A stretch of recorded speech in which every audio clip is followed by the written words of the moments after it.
How do you edit your black and white photos?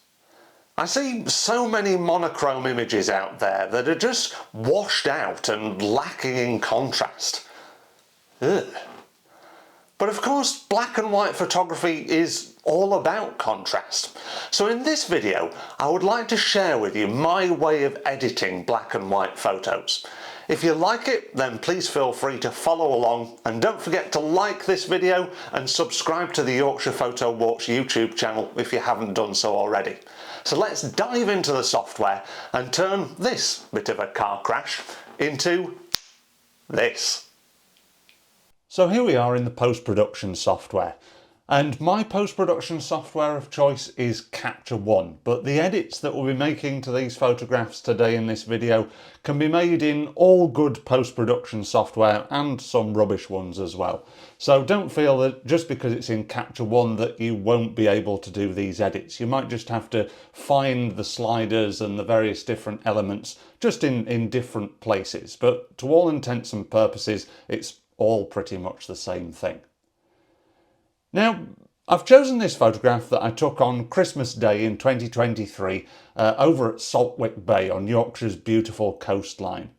And because I'm going to be turning this photograph black and white, I don't really want to make any cosmetic edits to it straight away, because what you'll find is if you do that, when you turn it black and white, you're just going to have to come back to it and pretty much retrace your steps. But there is one thing that I can notice about this photograph that I am going to do before I do anything else. And that is, because I'm a bit of a stickler for a straight horizon line, I'm just going to tidy this one up a bit because it does look like the sea's coming in a little bit too fast on that angle. So there we go. We've got a photograph now that we can work with.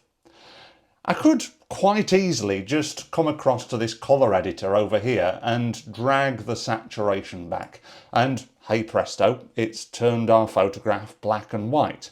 But this is that sort of low contrast muddy look that I was talking about in the introduction. It's just a bit flat and uninspiring. So I'm just going to reset that to start off with. So we're still back with our colour photograph, and I'm going to scroll down on this colour editing panel here in Capture One to this black and white box down at the bottom left hand corner here, and click this tick box that says Enable Black and White.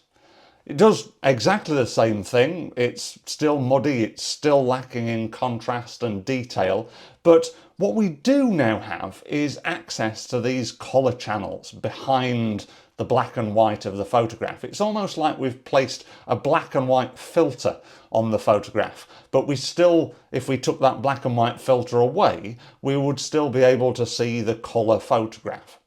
And what that gives us the ability to do is lighten and darken each of these colour channels. So if I go over to the yellow slider here and pull it to the right, you'll notice that the land starts to get a little bit brighter because there's quite a few yellows in the grasses. And if I take it the other way, then it goes a lot darker. So with these colour channels, we have a lot more play when it comes to the contrast of the image, and also drawing people's eye to different areas of the image based upon that colour contrast. Now, I quite like a little bit more life and contrast in the grasses and the cliffside, because at the moment that's probably the muddiest part, because it's the part that's lacking in the most amount of tonal contrast. So I am going to increase those yellows just so I breathe a bit more life into that. I might just try the greens as well. That doesn't usually have as much of an effect, even though some of the grasses were green. It's strange, but the yellow slider tends to have a lot more sway. The red slider might do a little bit with the rocks and the beach, because there's maybe a few red tones in there, as there are in the grasses once again. And with the blue and cyan sliders, then that usually has an effect on the sky and maybe a bit of the sea as well. Now, I know there wasn't a blue sky when I took this photograph, but as you can see, as I pull that blue slider down, you do start to get a bit more mood and contrast in the sky. When it comes to the magenta slider, I doubt that's going to do very much at all, absolutely nothing. So I'm just going to leave that be. That often comes into play if you're doing portrait photography and you're working with skin tones and things like that. But in this case scenario where we've got a landscape, then magenta doesn't really do anything, so we don't have to worry about it. So we've now got a slightly more punchy black and white photograph than we started with, but it's now when I would usually revert back to the sort of standard edits that you would make on any photograph. So let's go to our adjustment panel here, where we can start to work on the contrast and highlights and shadows and breathe a bit more oomph into this black and white photograph. So starting off, we could tweak the exposure if we really wanted to. Usually I'm a great advocate of getting our exposure right in camera, because if we don't and start having to increase it, then we start to influence the photograph with a bit more noise. So I'm not going to touch the exposure slider for this photograph in particular. I am, however, going to boost the contrast ever so slightly. Remember what we said at the beginning? Black and white photography is all about contrast. Now, you might be thinking, looking at that, Tom, you've just completely cancelled out what you've just done with the colour channels. You've made the land darker again by increasing that. But we'll come to that in a moment, because each of these changes that we make is going to sort of cancel out the next one. But by the time we've done them all as a complete circuit, if you will, then you'll see that the photograph becomes the final image. We're just working through it here step by step.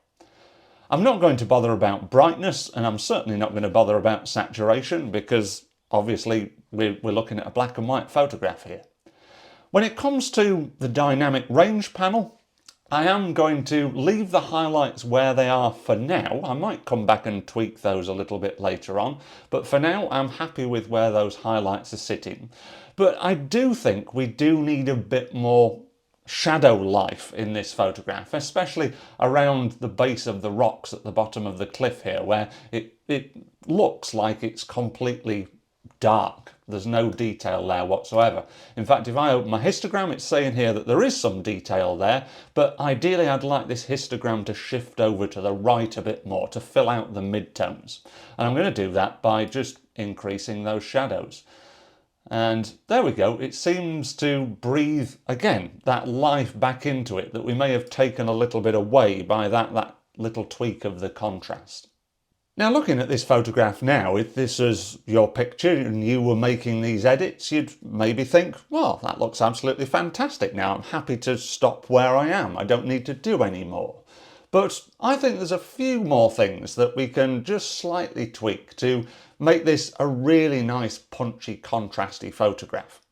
So if we come back down to this dynamic range slider box here, I'm just going to have a little play with the whites and blacks. You'll notice if I push the whites up, then the highlights will get a bit brighter, and if I pull the blacks back, then all of those darker areas are going to be really squashed. So I've done pretty much what I'm doing here with the shadows slider, but this just gives you a bit more control over where the shadows are brightest and darkest. So I've pushed the whites up ever so slightly to get a bit more detail into the white horses on the waves here, and maybe a bit more detail into the sky up here. And I'm just going to pull the blacks back ever so slightly, not too much, because we're going to completely go against what we've just done with those shadows. But here now I think we've got nice detail still there, but it's still quite black in the rocks on the beach at the bottom of the cliffs.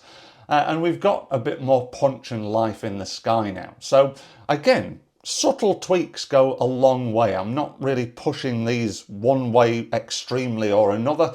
I'm just trying to look at the photograph, make the tweaks as subtly as I can to get the idea that I want to get from this photograph, my intent out of it. The next thing I'm going to do is come down to this curve section here, which is really useful to really hone that contrast in your photograph. Now, it's set at the moment on the RGB histogram, which takes into account all of the colours that we've worked on already.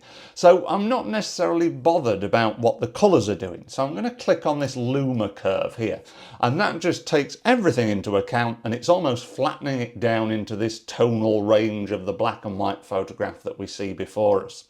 Now, I've mentioned curves in previous videos, so I won't explain exactly how this works for the purposes of turning this photograph black and white.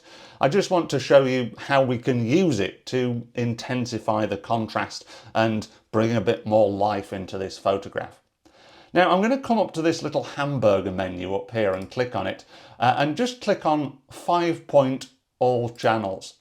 And what that's going to do is give me these little squares on the graph, which are going to allow me to pull them around and edit different areas of the photograph. So if you're familiar with the histogram, we've got this tall peak over here on the left hand side, which is representing our shadows. We've got this sort of wiggly line going up here on the graph, which represents our midtones, and then we haven't really got very much in the highlights at all. It's sort of tailing off, but we don't want to press this histogram to either end, because that's when we start to clip and lose detail in our photograph.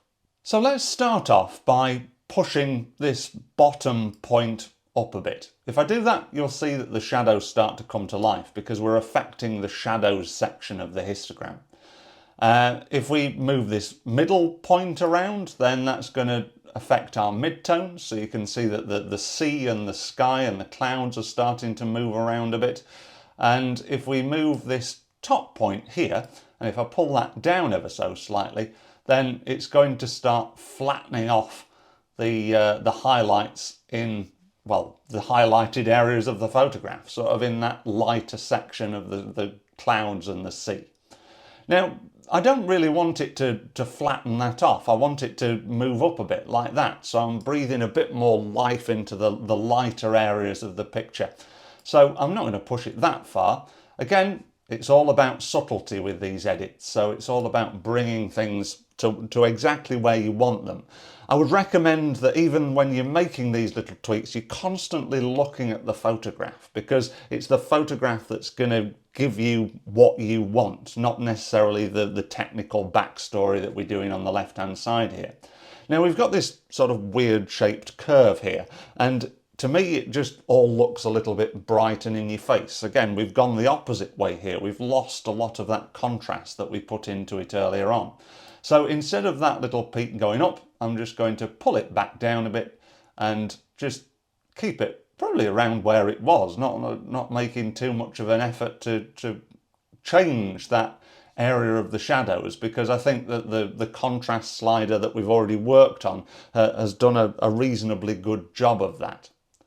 So here we've got a bit more life in the sky and the sea, and we've chosen where we want our contrast to sit in terms of the land with our colour channels, our shadows, our whites and blacks.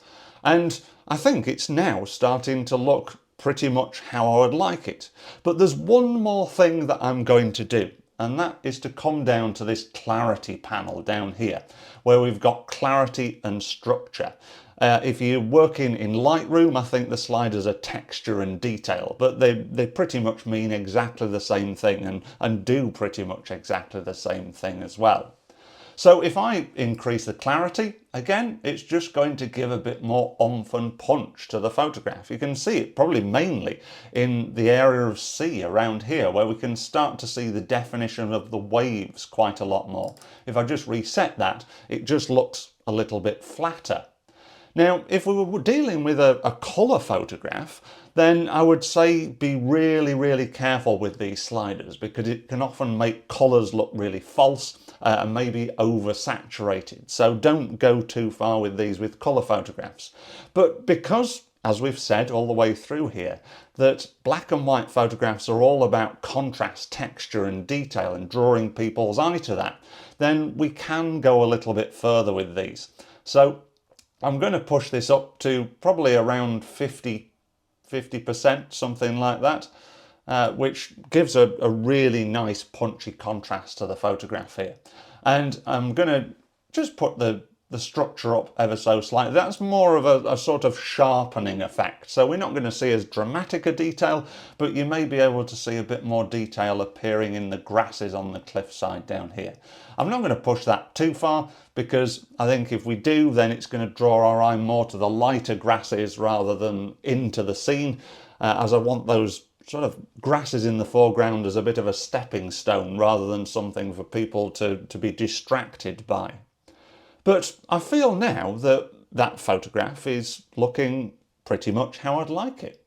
So on screen now we've got a comparison of 3 versions of this black and white photograph that we've just worked on. The one at the top is based on the camera preset of monochrome. So when I took this photograph, I had it on the monochrome setting, and this is the result that the camera gives you straight out of the technology within the camera. The photograph in the bottom left is a photograph that we got the raw file, the colour raw file, and just simply desaturated, not editing any of the colour channels or tweaking the contrast or anything like that. And the one at the bottom right is our final edited photograph that we've just worked through. I'm sure you'll agree that when we look at them in comparison, then the one that's the most aesthetically pleasing is definitely the photograph that we've edited. Now, before I say goodbye, I think there's 2 really important things that I need to stress about editing black and white photos. Firstly, you may think that because you've got a really good camera, that your in-camera presets should be able to do a brilliant job of turning your photographs black and white.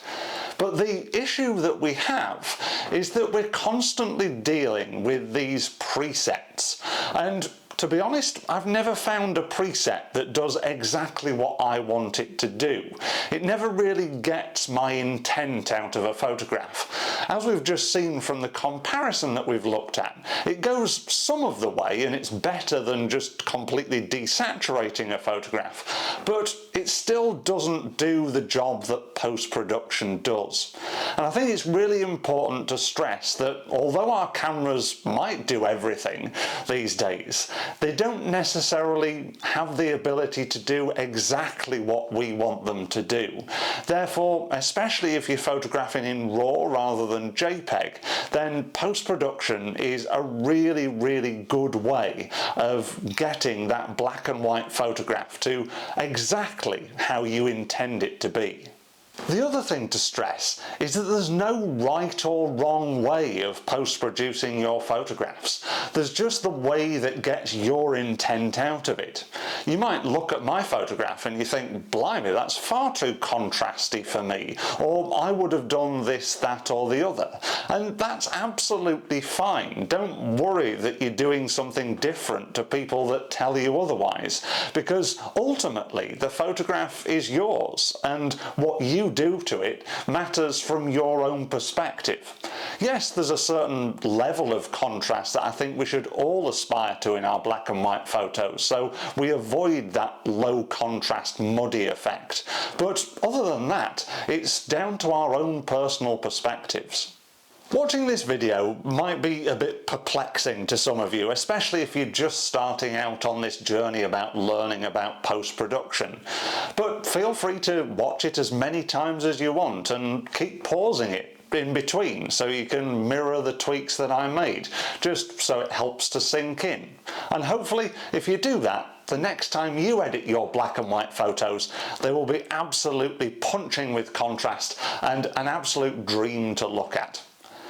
So if you've got something out of this video, then don't forget to give it a like, and also subscribe to the Yorkshire Photo Walks YouTube channel if you haven't done so already.